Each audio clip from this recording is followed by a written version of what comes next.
Well, here we are again at this old house in Preston, Maryland.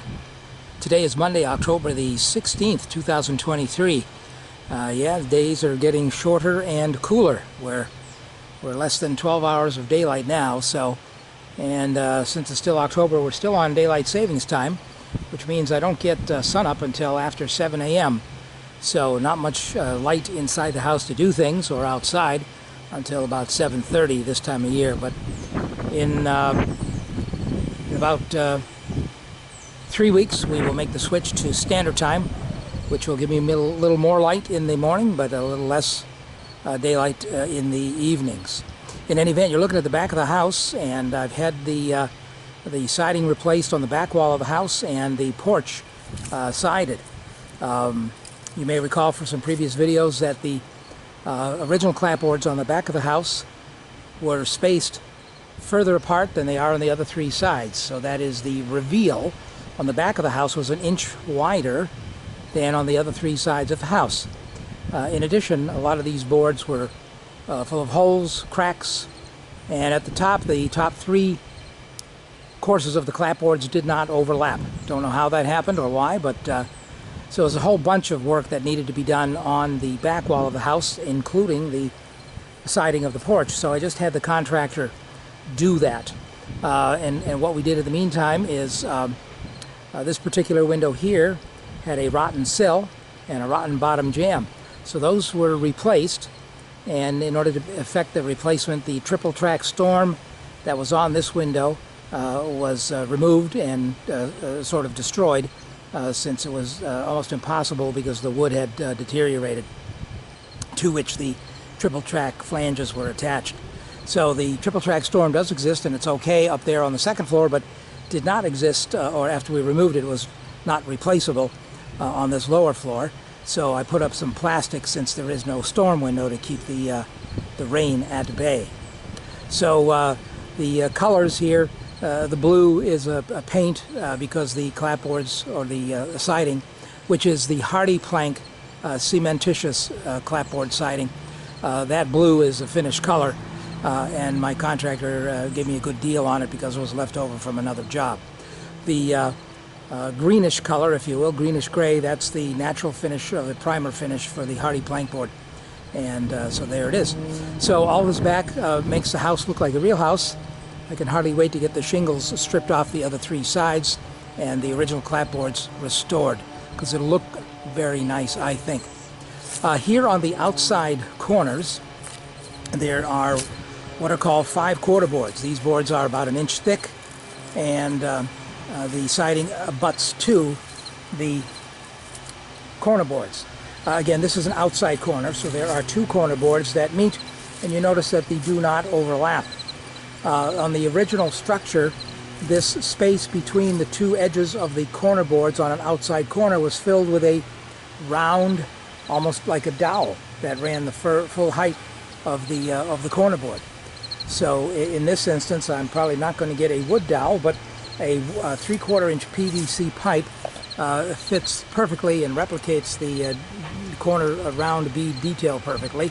So that's what I'm going to use when I get to that point, to kind of restore a little bit of the Victorian detail on the house. So that's what will happen there. The inside corners only have one corner board, and it may or may not be along the longer wall, but in any event, the siding butts up to it. So that's the case on my original inside corners, and that'll be the case on the replacement inside corners. So that's what's going on with the siding at present. I do want to take you inside, because the drywall has been installed on the interior of the house everywhere. And so here we are heading into the house. This is the porch. You've seen this tongue and groove below the windows before, and I now have it installed all the way around the porch. And it's obviously where the windows are. It only goes up to the windowsill height. And in any event, I've got that all installed. At the corners, I have made sure that it goes up to the same height as the wall under the kitchen windows. And some of that will be covered by trim, some of it will be exposed.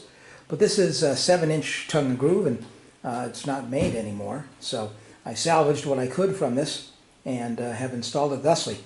In the middle of the windows, that'll be covered with trim, so I'll just put a piece of sheetrock spacer there where they took the sheetrock down to the height necessary for the taller boards. So that's the status of the porch. It's all insulated behind with R13 in the 2x4 stud cavity, and the ceiling is drywall as well. The drywall guys were pretty efficient. It took about two and a half guys, because some days there were two, some days there were three, about 2.5 days to do this entire house, the drywall. You can see on the ceiling here there are 4 pieces of drywall. It took 2 guys less than 30 minutes to install that board up there. So, and it's now in the process of being finished, which is a different crew. It's the age of specialization, so we've got the hangers and the finishers. In any event, as you can see inside the house, there are walls that are all drywalled, and that is the case throughout the house, ceilings and walls. You notice here on the wall, this is the chase that's now been enclosed. I have on the outside corners of the drywall, I'm using a special corner piece that is round, and you would have found a round corner in the plaster in a house of this vintage, 1890. Sometimes these houses would have a round piece of wood here in the corner to act as a bumper so that the plaster wouldn't get damaged if it was struck by a piece of furniture or an errant child. So what I've done is I've replicated that in the house here on the outside corners. So there are several outside corners.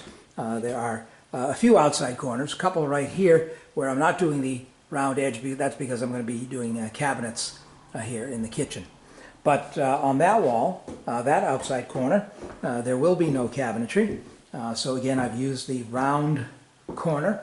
This is a prefab plastic piece. It's pretty heavy duty, and it also provides for a joint or juncture at the top that is square, in case you want to do crown molding, and also one that is square at the bottom. They're about 6 inches in length if you want to do a baseboard.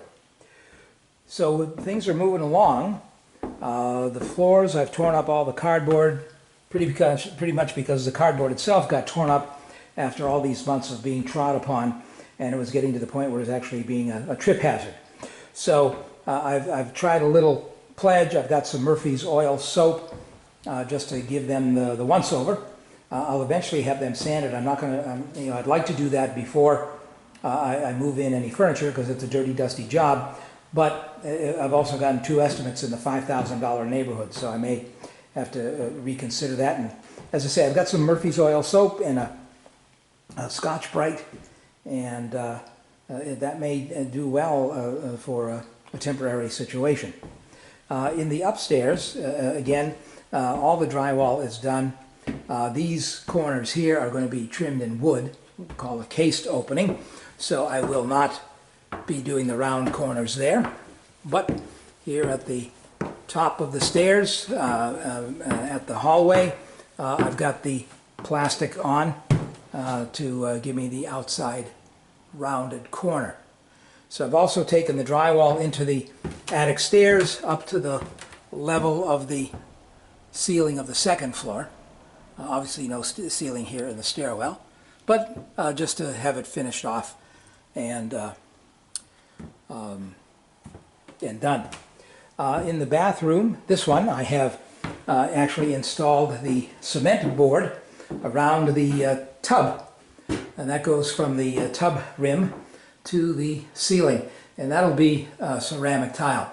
So this, I just got this finished today.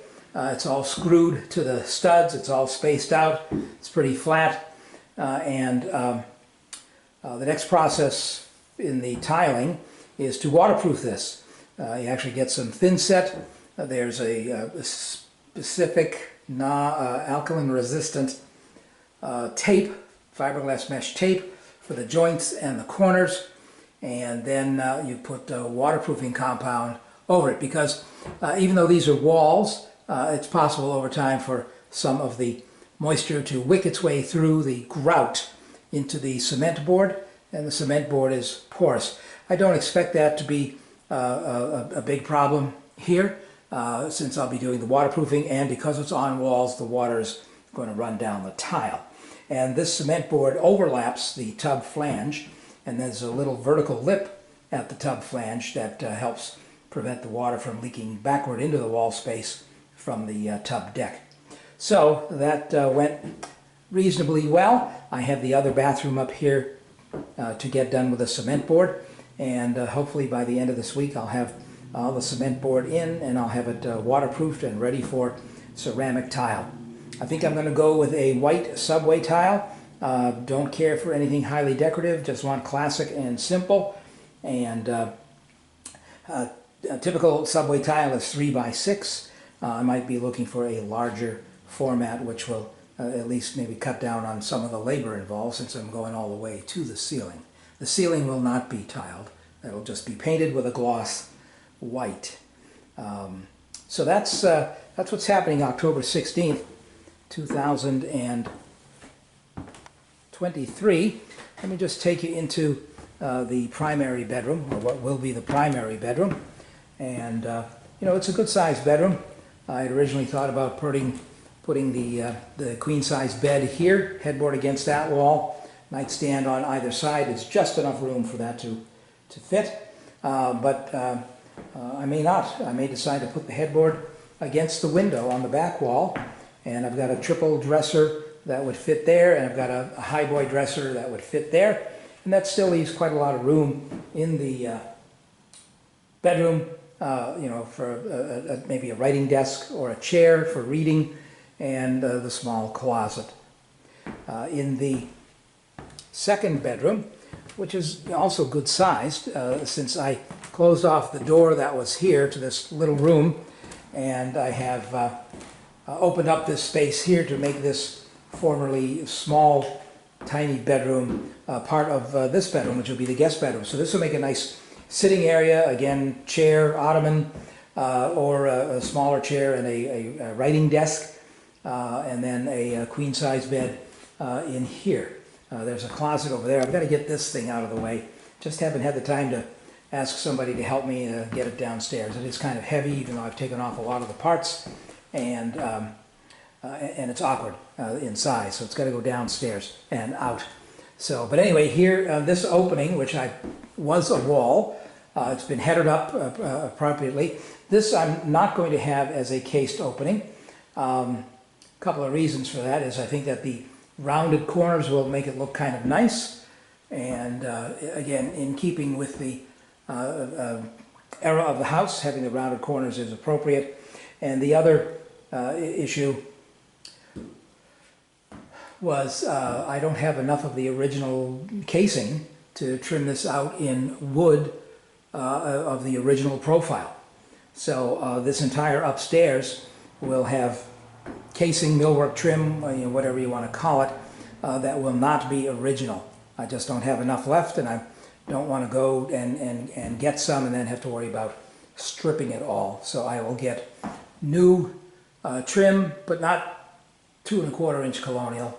At the very least, I'd get 3 1/2 inch colonial, or see what else is out there in a primed product, and use that to do the windows and the doors. As I say, this opening will be done in the drywall with the rounded corners to look like a rounded corner, outside corner in 1890. The AC unit is kind of tucked out of the way there, and that unit should make this room quite comfortable. Still have to replace the modern window there with the old window, which is leaning up there, as you see, and I'll get to that when I do.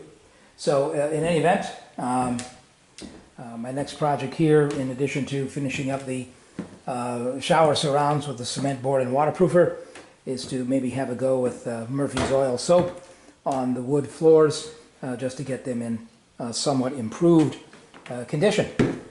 So that, again, that's it from my old house in Preston on October 16th, 2023. And hope you stay along for the ride, as there's a whole lot more to do. So, see you later.